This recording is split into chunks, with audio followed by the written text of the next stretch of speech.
Since Angular 20.2, router getCurrentNavigation is deprecated and replaced by a new signal. This signal provides a new reactive way to track changes in the navigation state.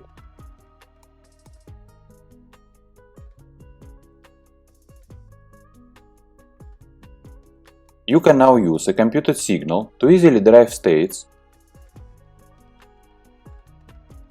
like when navigation is in progress.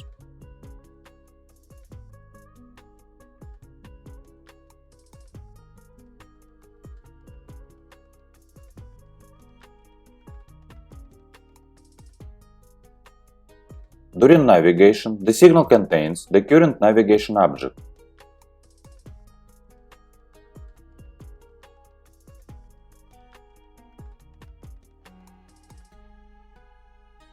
This is the same navigation object returned by getCurrentNavigation.